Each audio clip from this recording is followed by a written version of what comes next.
Meu desejo é que, de fato, você entenda que, para as questões da vida, que muitos dão direções, mas que às vezes parece que a gente continua rodando, com perdão do exemplo, como um cão que roda atrás do seu próprio rabo, a gente não consegue uma direção. O meu desejo é que você entenda de uma vez por todas que Cristo, Ele é a nossa viva esperança e que por causa dEle nós temos garantido a nós um novo dia. Eu tenho dito que esse novo dia não é algo exclusivamente para que eu e você possamos nos deliciar, para que eu e você possamos apenas, de repente, deitar na nossa rede, sombra e água fresca, e não. Esse novo dia, essa viva esperança dá conta de uma vida que começa a viver cada vez mais parecida com Cristo, cada vez mais almejando o Senhor, de forma que, como nós vimos aqui no capítulo 3 dessa primeira carta de Pedro, as pessoas venham a nos questionar sobre a esperança que há em nós. Então esse novo dia dá conta de algo que aqueles que não têm mais perspectiva de um dia diferente, a olhar para nós, possam querer viver o que nós estamos vivendo. Nós estamos chegando ao fim da série, nós vamos encerrar hoje essa série, e nós ouvimos muitas coisas. Eu tenho tentado me controlar para não ficar difícil, prolixo e repetitivo demais. Mas diante de muitas coisas que nós ouvimos acerca desse novo dia, dessa viva esperança em Cristo que Pedro vai escrever para nós, diante de tudo que nós ouvimos, ou depois de tudo que nós ouvimos, a pergunta para você, meu irmão e minha irmã, que acompanhou algumas mensagens dentro dessa exposição na primeira carta de Pedro, a pergunta para você é: e agora? Encerramos a série, nós não vamos mais conversar, pelo menos nesse tempo, dentro da primeira carta de Pedro, e a partir de agora é você e Deus. E a pergunta é: como serão os teus dias daqui para frente? Se eu tenho dito que um novo dia não é só para nós, mas é para aqueles que têm falta de esperança de um novo dia, olharem para nós, reanimarem as suas forças, a nossa série termina hoje, essa série Novo Dia. Como serão ou como as pessoas se sentirão em seus dias, nos dias delas, ao conviverem com os teus dias? Como que as pessoas no seu trabalho terão uma perspectiva em sua vida ao conviverem com você, que tem ouvido sobre o novo dia a partir da primeira carta de Pedro? Nós falamos sobre vários temas que eu tentava linkar com uma novidade de vida, com essa vida preciosa, com essa vida viva e esperança que nós temos, que é Cristo e a sua glória, uma glória que traz a oportunidade para nós de presenciarmos, de participarmos da glória de Cristo, de morarmos naquela cidade que nós chamamos de céu, algo que para nós temos a certeza de que é intocável, que é inviolável, que é incorruptível, algo que não se quebra. Depois de ouvirmos alguns temas diante e ao longo dessas 9 semanas, eu quero encerrar com esse tema hoje, que é o tema da própria série: um novo dia. Um novo dia. Apesar dos perigos, apesar dos castigos, estamos, já diz o poeta, um novo dia. O que as pessoas têm sentido em seus dias ao conviverem com os teus dias? Mais do mesmo, ou uma perspectiva para também participarem da glória de Cristo e aguardarem a partir daqui mais a glória com Ele, para viver definitivamente um novo dia?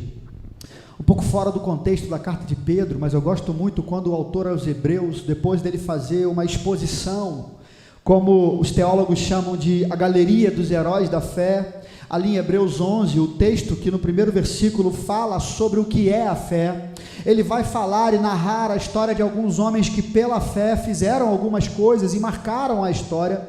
Ele então abre, o autor aos Hebreus, o capítulo 12, dizendo dos versos de 1 a 3, e quanto a nós, depois de ouvirmos as histórias desses homens de fé, nós temos essa grande multidão de testemunhas ao nosso redor. Portanto, olha aí o portanto, vamos pôr de lado tudo o que nos atrapalha, o pecado que nos amarra, e vamos correr com perseverança a corrida que está à nossa frente. A série, o novo dia se encerra, e agora como serão os teus dias.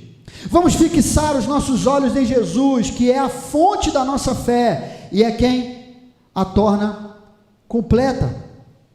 Ele, em troca da alegria que lhe tinha sido oferecida, um novo dia, a glória eterna, ele suportou a cruz sem fazer caso da humilhação que sofreu. E agora ele está sentado à direita do trono de Deus. Portanto, mais uma vez, pensem em Jesus, que suportou tão grande oposição dos pecadores contra si mesmo, para que assim vocês não fiquem nem cansados e nem desanimados.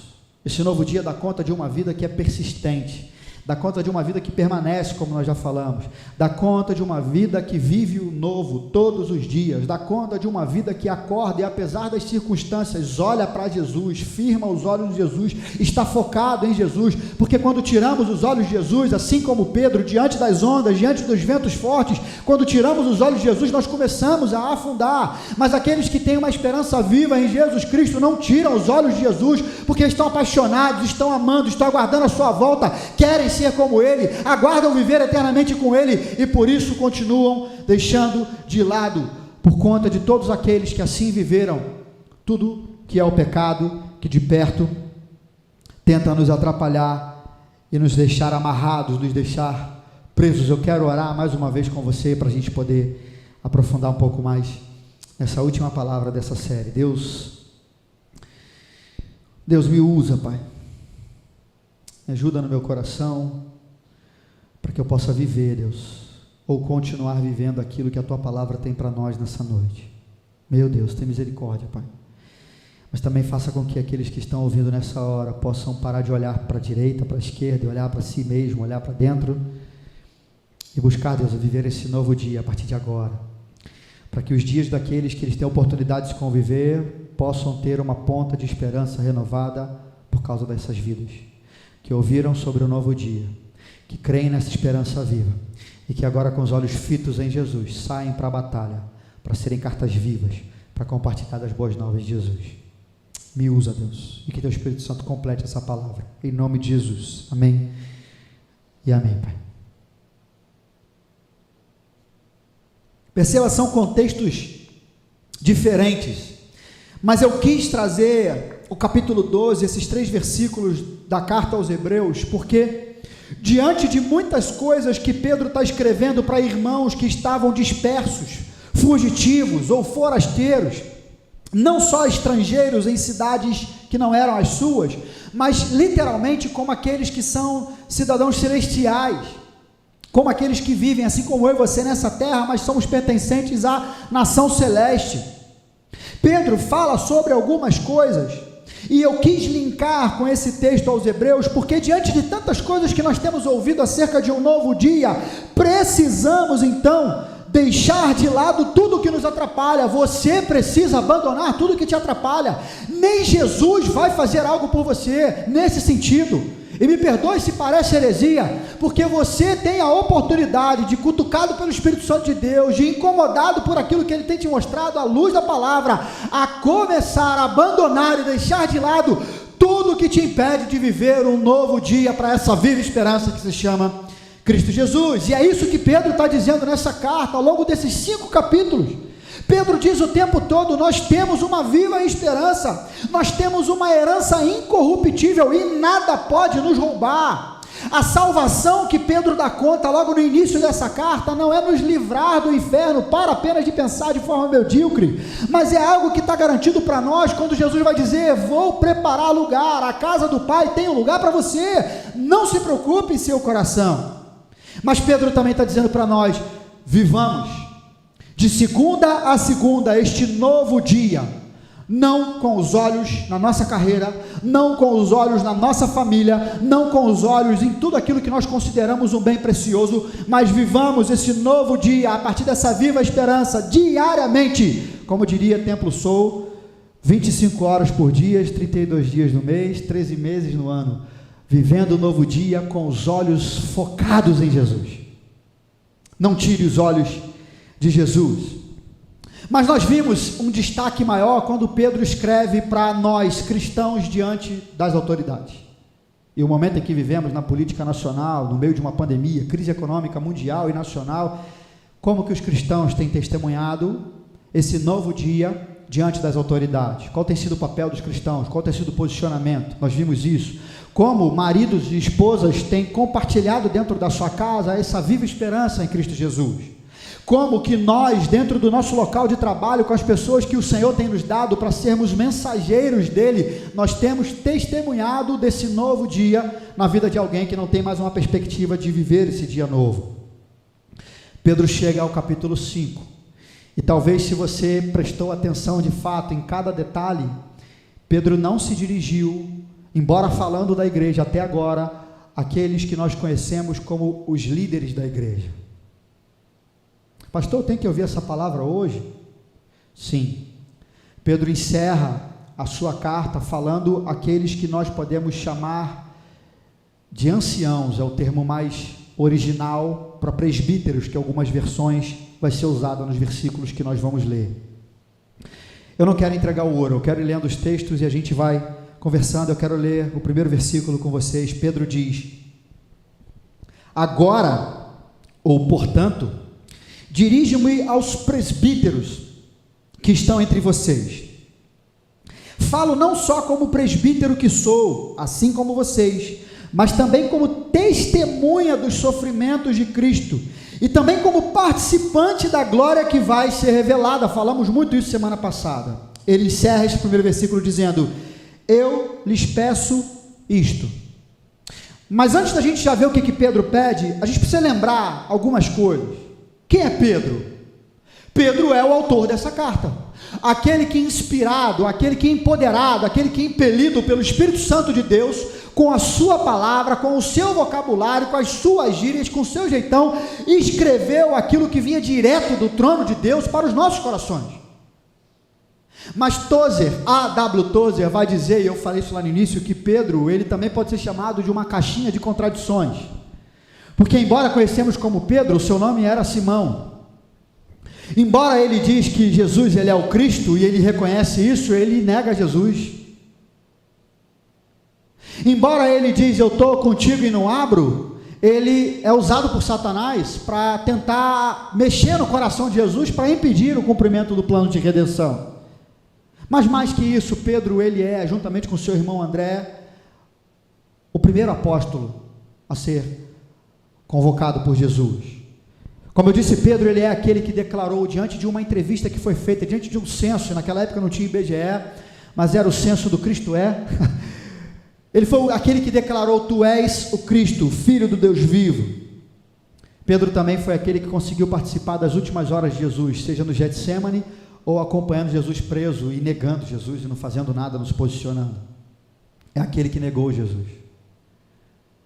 Mas de forma incrível, que muitas vezes nós não entendemos, Pedro é aquele que, quando Jesus é ressurreto, ele vai ter um encontro com Pedro. Da mesma forma, quando Pedro nega 3 vezes, Jesus pergunta para Pedro: tu me amas 3 vezes? Porque Jesus também tratou de forma terapêutica a falta de perdão que Pedro não dava para si mesmo.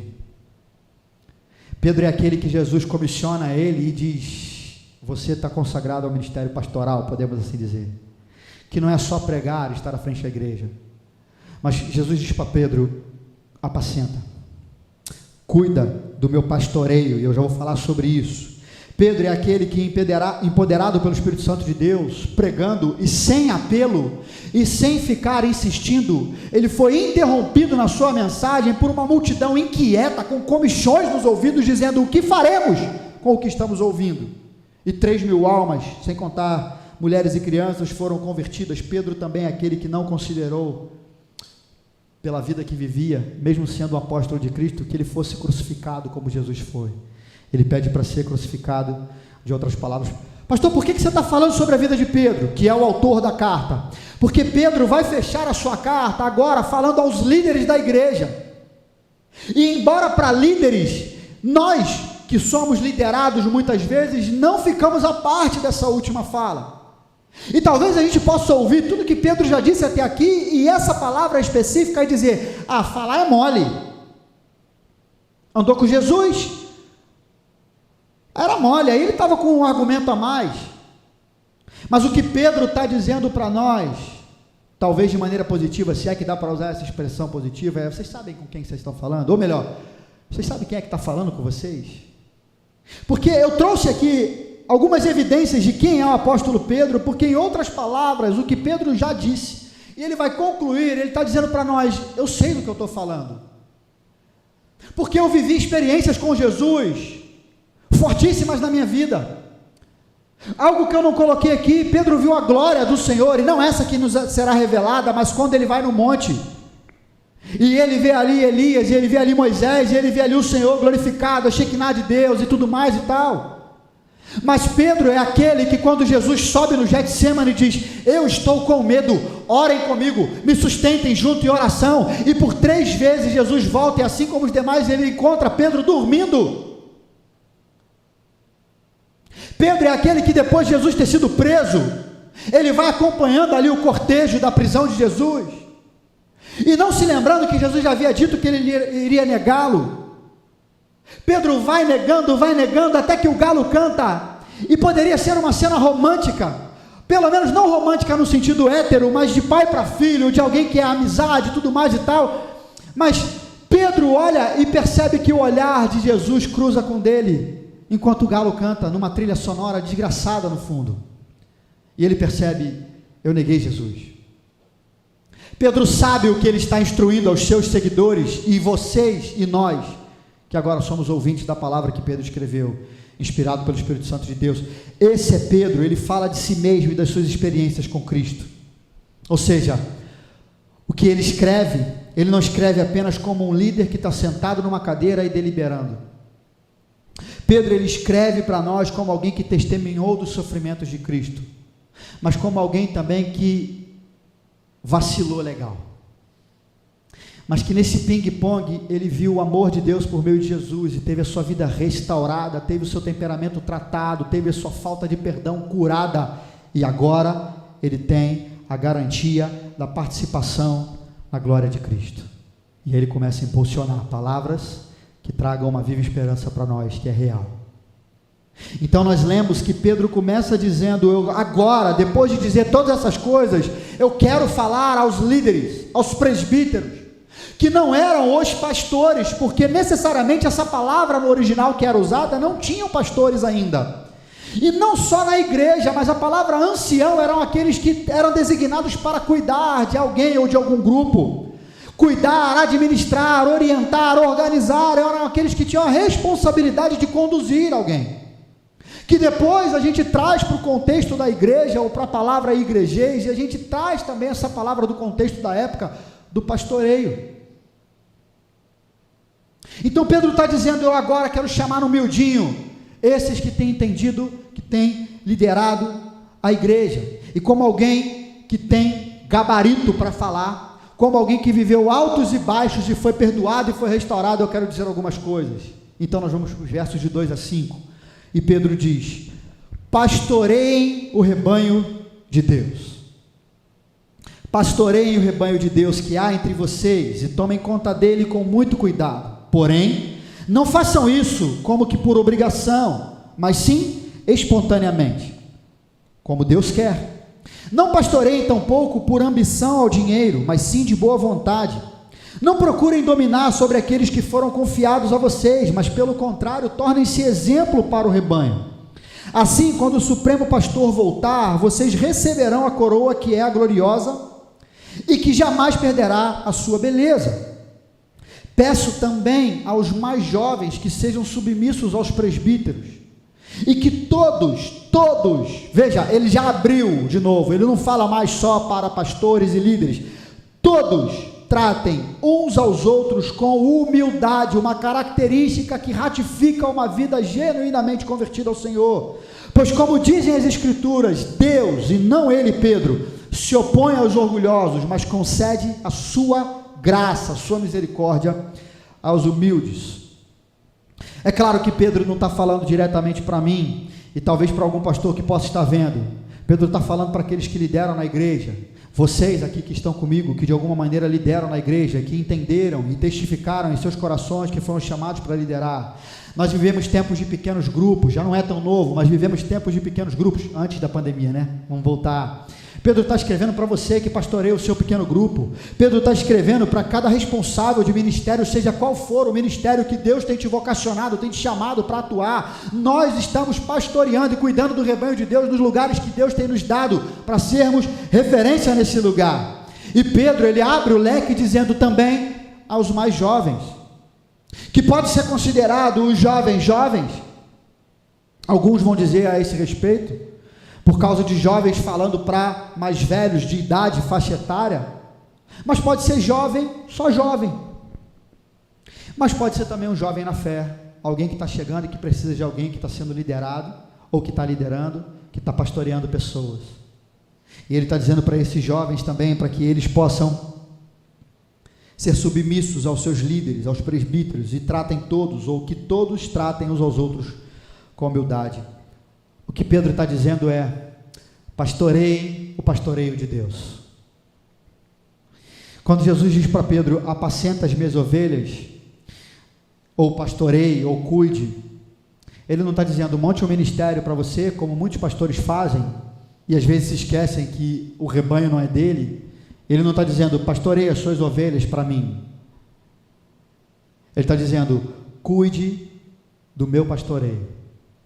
Eu sou o bom pastor, eu sou o sumo pastor. Então ele está dizendo: pastoreiem o rebanho de Deus que há entre vocês. Pastor, isso é para você, pastor? É. Pastor, isso é para os líderes de pequeno grupo? É. Pastor, isso é para os responsáveis e líderes de ministério? É. Mas deixa eu te fazer uma pergunta: quem há entre você e na igreja que você tem caminhado, que Deus tem te dado para pastorear? Eu sonho com uma igreja que se pastoreie. A palavra de Deus tem inúmeros mandamentos de uns aos outros, e embora a gente precise de alguém, e a gente entende que desde o princípio da igreja reunida é assim, para conduzir na palavra, no ensino, no cuidado pelo ensino e no ensino pelo cuidado, o uns aos outros tem a ver com pessoas ou com o corpo que cuide um do outro, que ame um ao outro. Se isso não é pastoreio, o que é isso?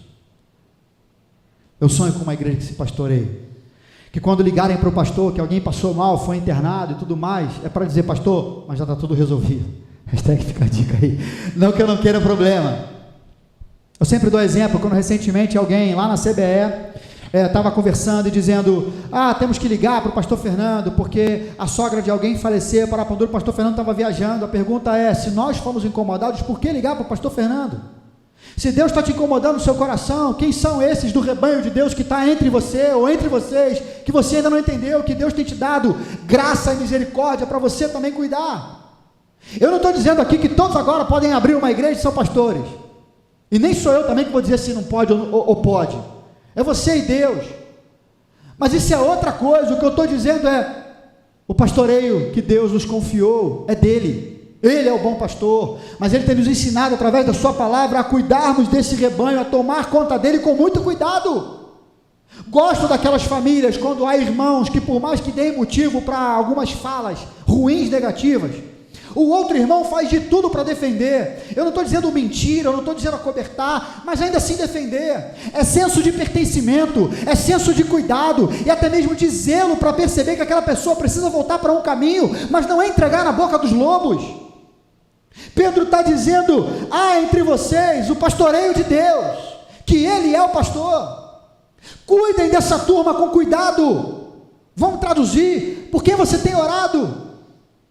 Porque não é responsabilidade minha, enquanto pastor da igreja Batista Alcance, ou de você que é um pastor, seja a igreja que você tiver, não é exclusiva responsabilidade nossa orar por todos os membros da igreja. A responsabilidade é dos membros da igreja orar pelos membros da igreja. Também o pastor cumprir esse ofício. Mas Pedro segue dizendo: não façam de forma obrigada, antes porque entenderam o seu chamado. Quantas pessoas têm ido para a igreja e parecem que estão carregando um fardo? Quantas pessoas, porque têm medo de dizer a verdade para o seu líder ou para a sua equipe, de que entendem que aquele lugar não é o lugar que elas devem servir melhor ao Senhor, continuam perpetuando uma liderança ou ofício na igreja aos trancos e barrancos, na média de mediocridade, porque entendem que não podem falar, ou porque tem medo de machucar. E Pedro está dizendo: não façam isso por obrigação, mas espontaneamente, é o que Pedro está dizendo. como Deus quer, ou seja, como a vontade de Deus para a sua vida. Você está no lugar onde você entende que Deus quer te usar e essa é a vontade dele para a sua vida? Porque se você não está, é tempo, e ele urge, de você se realinhar, chamar o seu líder, chamar a sua líder, a igreja onde você frequenta, conversar e orar para entender, olha, aqui não é o meu lugar, ou eu não sei se aqui é o meu lugar para eu servir, me ajuda a entender qual é o lugar que Deus quer me colocar para eu servir, ou de que maneira eu quero servir. Mas Pedro segue dizendo, pastorei pela alegria do seu chamamento, e não como quem encontra um lugar para o seu sustento. Até rimou, né? Pastorei pela alegria do seu chamamento e não como quem encontra um lugar para o seu sustento. Pedro está dizendo, não pastorei tampouco por ambição ao dinheiro, mas sim de boa vontade. Há muita gente fazendo trampolim aí de carreira no ministério pastoral ou na própria igreja, porque às vezes a gente foca só no pastor, mas tem gente trocando de igreja por meio da política, tem gente trocando de igreja por meio das canções. Nossa, como o Facebook entrega muita gente. Eu quero a minha carreira musical, então é ali que está acontecendo, porque é da pastora Fernanda Brum, é da pastora Estela, é da pastora Cassiana, eu vou para lá porque eu quero ter uma luz no sol. Não, eu quero ser alguém na política, então é a igreja do pastor Silas que tem contato com os políticos, é a igreja do pastor X, Y. Pedro está dizendo, não pastorei tampouco por ambição ao dinheiro, mas sim de boa vontade. Ele diz, de que forma? Sendo exemplo a todos aqueles que nós temos pastoreado. A pergunta que eu fiz no início é, o que as pessoas têm sentido nos dias delas, ao conviverem com os teus dias? Você entende que você tem sido um exemplo no cuidado, no amor, no colocar o outro num patamar acima do seu, para servir o outro, apesar das suas inquietações, das suas preocupações? O Wayne Grudem disse o seguinte, o presbítero que não busca prestígio, mas a edificação dos outros, sempre se esforçará por tornar sua vida um exemplo para os outros, um modelo a ser seguido. Qual o maior esforço que você tem feito na sua vida? Para que o dinheiro não falte no final do mês? Pastor, isso é estranho, nós já falamos sobre isso, mas eu tenho que lembrar. Enquanto você tem se preocupado apenas com o que você garanta o seu futuro, amanhã, que você não tem domínio sobre ele, qual tempo você tem investido para, pelo menos, se permitir ser sensível a quem Deus tem colocado do seu lado?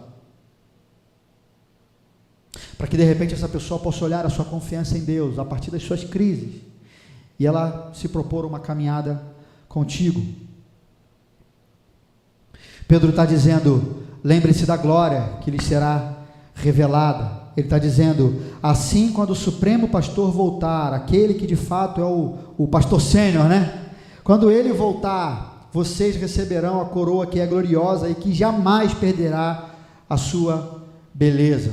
Pastor, o que é isso que Pedro está dizendo?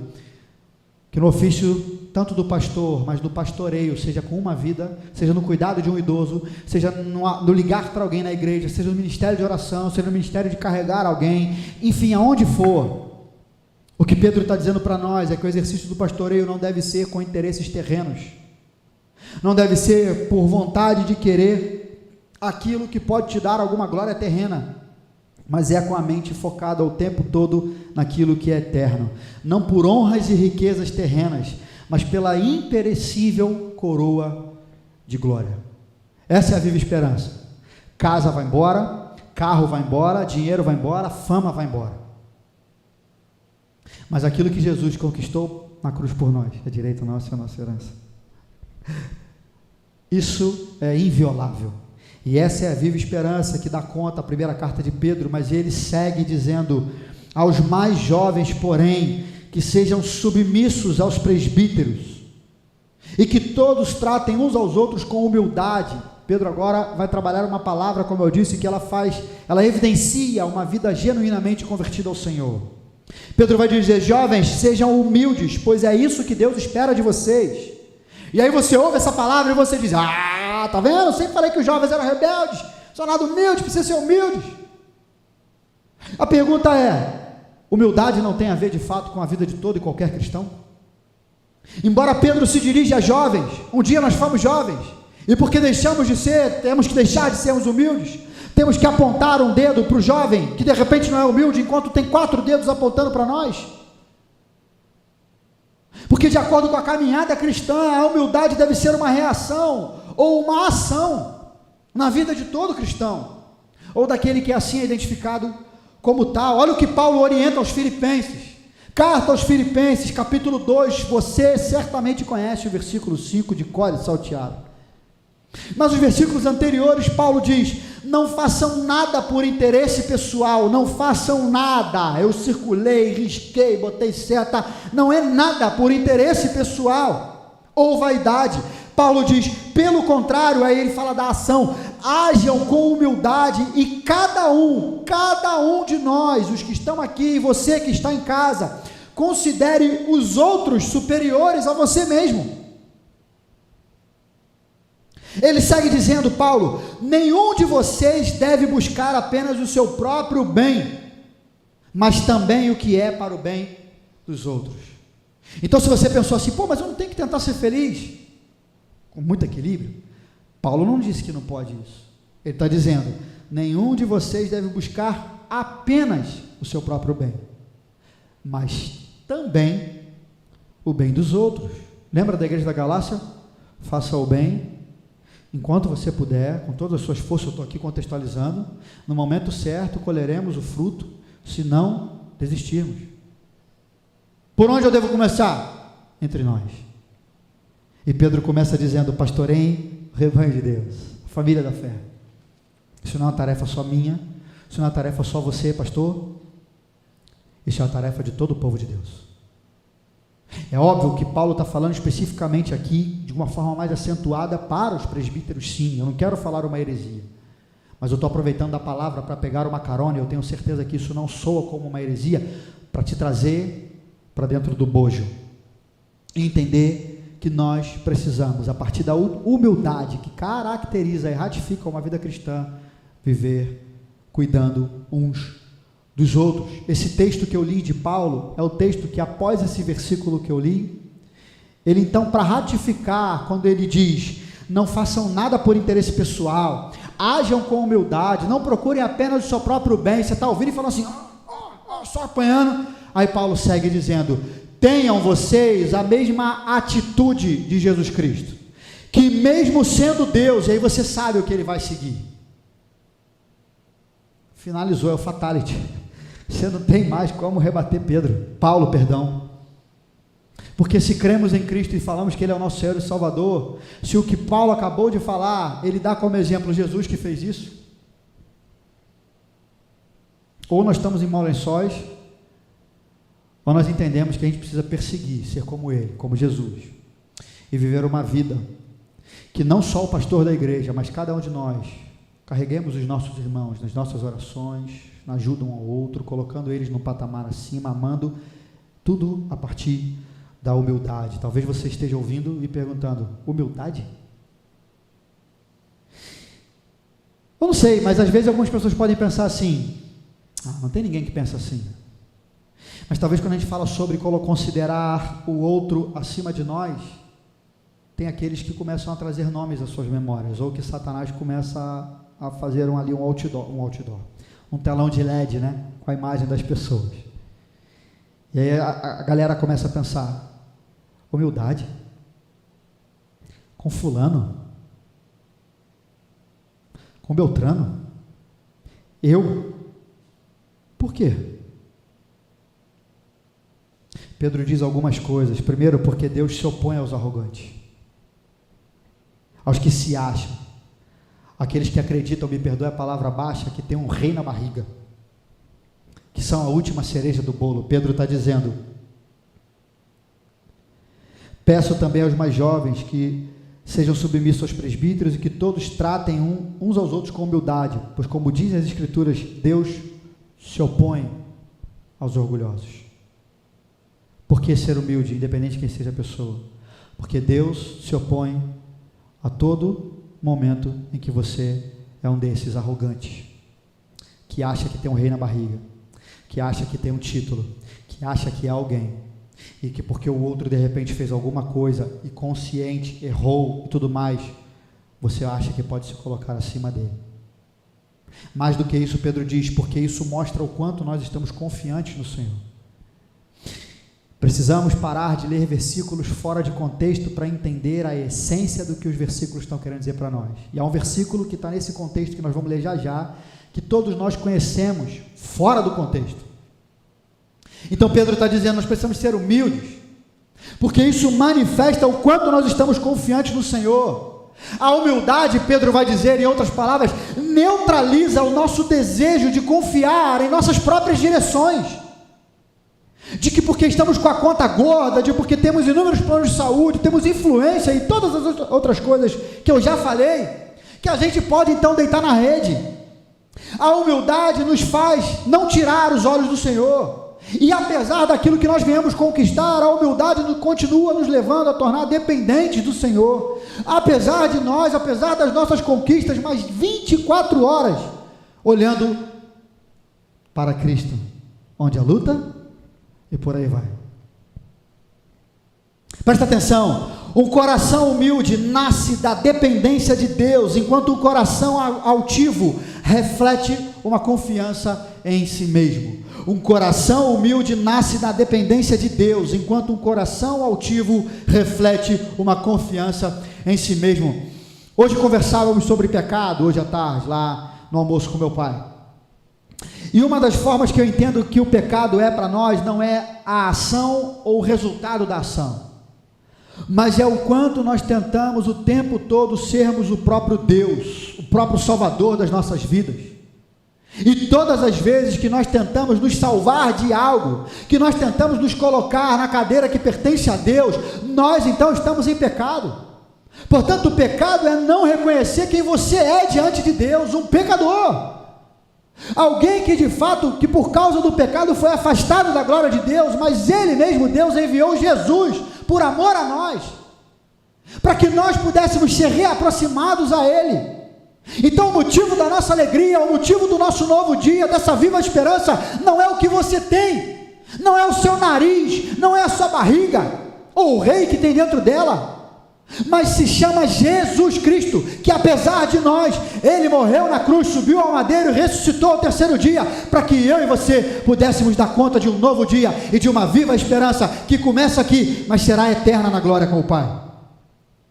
Um coração humilde nasce da dependência de Deus, enquanto um coração altivo reflete uma confiança em si mesmo. E olha aí, Pedro segue ainda falando sobre humildade, versos 6 e 7, portanto, diante do que ele acabou de falar, humilhem-se sobre a poderosa mão de Deus, para que Ele os exalte no momento certo. Olha o texto conhecido, dentro do contexto, lancem sobre Ele toda a sua ansiedade, porque Ele tem cuidado de vós. Todos conhecemos esse texto, eu acho que não há um que não conhece esse texto, canções, mensagens, de trás para frente, de cima para baixo. A questão é, quantos já ouviram essa mensagem ou esse texto dentro desse contexto de humilhação, de dependência de Deus, de descanso no Senhor, não porque as coisas estão indo bem, mas porque nós sabemos, como Jesus vai dizer em Mateus 6, o nosso Pai Celestial sabe do que nós precisamos.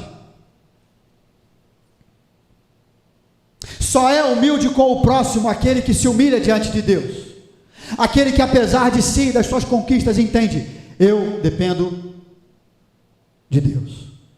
Só é humilde em seu viver aquele que se curva à sabedoria de Deus.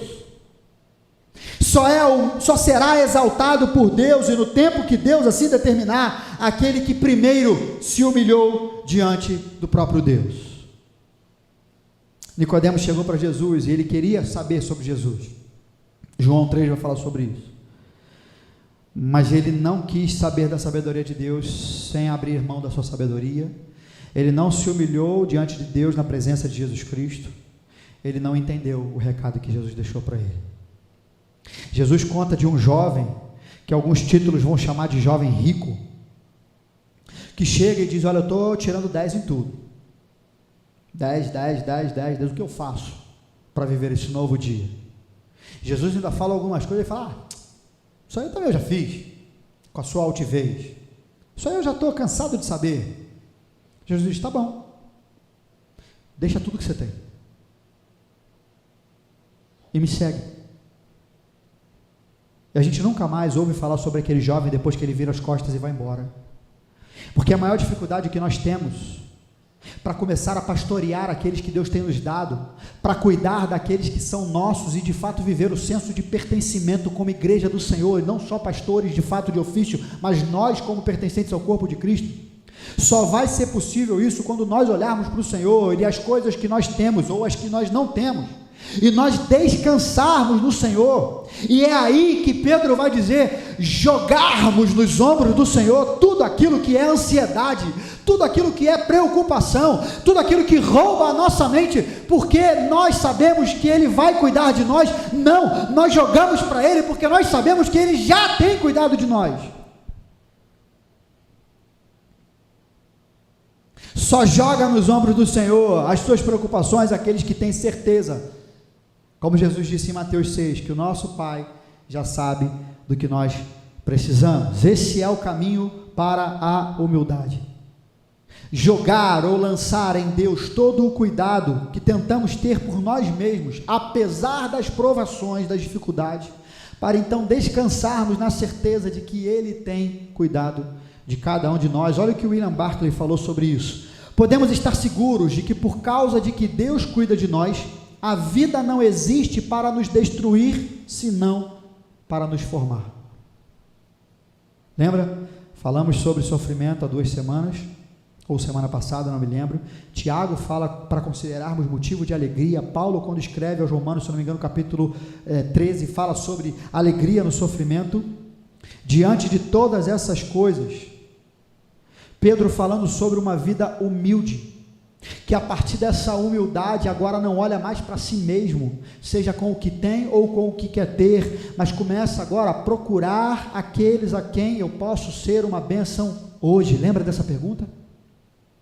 Para quem eu posso ser uma bênção hoje? Pedro está escrevendo para esses, e depois de algumas coisas que ele fala, Pedro vai fechar esse combo, e assim nós vamos fechar essa série, com 3 conselhos que diariamente devem ser perseguidos na vida do cristão. 3 conselhos que um cristão que diz estar vivendo à luz desse novo dia, da eternidade, do Evangelho, em Cristo Jesus, devem ser perseguidos diariamente. Versos de 8 a 10 ele diz, tenham domínio próprio, e estejam sempre alerta. O diabo, o adversário de vocês, anda ao redor como um leão que ruge, procurando alguém para devorar. Resistam-lhe e estejam firmes na fé, pois vocês sabem que no mundo inteiro, não só você, a vida, os céus, o azar, não é só você que está vivendo, mas todos os seus irmãos estão passando pelos mesmos sofrimentos. Lembra do que eu disse semana passada? Pedro está dizendo, é verdade que vocês irão sofrer um pouco, mas depois disso, Deus fará com que tudo se ajeite, um novo dia, uma viva esperança, e o crente que tem certeza disso, ele clama, Maranata, ora vem Senhor Jesus. Ele os fortalecerá, Ele vai ajudá-los e fará com que permaneçam firmes. Ele é a fonte de todas as bênçãos, e os chamou para que vocês participem, mais uma vez, Pedro dizendo, da sua eterna glória em Cristo. Pedro está nos dando um alerta geral. Pedro está falando sobre uma vida sóbria, que lá no capítulo 1, verso 13, ele diz, andei sóbrios, ou seja, não andeis embriagados, não andei como quem não sabe da sua mente. Ele vai dizer, tenham domínio próprio, permitam que o Espírito Santo lhes ajude a andar com uma vida equilibrada. Vamos andar com uma vida equilibrada quando nós percebemos que o nosso desejo é viver diariamente uma vida desequilibrada, e quando nós olhamos para Cristo, quando nós reconhecemos quem nós somos, quando nós então, por confiar que Deus tem cuidado de nós, jogamos a Ele tudo aquilo que nos preocupa, nós começamos a olhar não só para quem nós podemos ter uma bênção, mas para a vida espiritual, e perceber que em todo o tempo Satanás tem tentado contra a nossa vida, e nada é por acaso, nada é à toa, mas às vezes, assim como o próprio Pedro, quando Jesus disse, orem, vigiem, porque o espírito está pronto, mas a carne é fraca, muitas vezes esse é você, muitas vezes esse sou eu, que por vezes deixamos de orar, deixamos de clamar, e tomamos uma rasteira de Satanás. 3 conselhos. Primeiro, vigilância espiritual. Ele está dizendo, tenham domínio próprio e estejam sempre em alerta, o diabo está querendo pegar vocês. Como que eu quero traduzir isso para vocês? Jesus disse ao próprio Pedro, como eu falei agora: Pedro, tem que orar e vigiar. Na tua vida hoje, como que anda a tua vida devocional? Como que está o teu relacionamento com Jesus Cristo? À luz da palavra dele. Segundo, vida devocional, vigilância espiritual. Jamais resistiremos aos ataques de Satanás sem que antes tenhamos resistido à preguiça de termos uma vida regularmente devocional. Deixa eu traduzir. Primeiro eu falei vigilância espiritual, estarmos atentos, orando. Segundo, vida devocional. O nosso desejo é não ler a palavra, o nosso desejo é orar 30 segundos, o nosso desejo é ficar no WhatsApp desde a hora que nós acordamos até a hora que nós vamos dormir. Vida devocional é a maneira pelo qual nós vamos vencer o desejo diário de não querer manter uma vida devocional. Lembra do hábito? Você não interrompe um hábito negativo, você dá início num hábito novo. Que seja um versículo por mês. O Senhor é meu pastor e nada me faltará. Bom dia, o Senhor é meu pastor e nada me faltará. Cheguei no trabalho. Bom dia, pessoal, o Senhor é o pastor de vocês e nada faltará a vocês. Fique um mês repetindo, mas caminhe, permitindo que o Senhor fale ao seu coração, porque foi dessa forma que Jesus resistiu ao diabo no deserto. O diabo tentou Jesus no deserto e ele respondeu todas as vezes na palavra. Terceiro e último conselho: confiança em Deus por meio da graça de Cristo Jesus. Olha o que ele diz: é verdade que vocês irão sofrer um pouco, mas depois disso, Deus fará com que tudo se ajeite. Ele os fortalecerá, Ele vai ajudá-los e fará com que permaneçam firmes. Ele é a fonte de todas as bênçãos e os chamou para que vocês participem da sua eterna glória em Cristo Jesus. Confiança em Deus. Esse é o terceiro conselho, a gente encerra, por meio da graça de Cristo Jesus. O Senhor está te restaurando, o Senhor está me restaurando, a despeito de toda a dor e sofrimento que nós temos passado, o Senhor está nos restaurando, para que nós continuemos suportando, para que nós sejamos forjados, formados. Ele tem renovado as nossas forças. Essa foi a certeza que Paulo teve quando disse: Deus, me perdoe ferir a palavra, mas eu quero trazer no meu contexto. Paulo diz: Deus, está doendo, não aguento mais. Jesus, esse espinho na carne, ou essa dor, ou esse problema do passado, essa situação que eu não consigo voltar, a consequência disso, eu sei que o Senhor me perdoou, mas isso continua me perturbando. Jesus diz para Paulo: a minha graça é suficiente para você, porque o meu poder é mais forte quando você está fraco. Então, de boa vontade, Paulo diz: mas me orgulharei nas fraquezas, para que o poder de Cristo permaneça em mim. Portanto, fico feliz com as fraquezas, com os insultos, com as necessidades, com as perseguições e com as dificuldades, por causa de Cristo. Pois quando eu sou fraco, é que eu sou forte. O Senhor tem nos fortalecido, à medida que nós temos crido no Deus que sabe daquilo que nós precisamos. E uma vez que crendo, lançamos dele as nossas preocupações, em sinal de humilhação, de que não somos nós, mas é por ele, é através dele, e é para ele que são todas as coisas. Um novo dia que eu desejo para a sua vida, não começa na sua vida, começa em Jesus Cristo.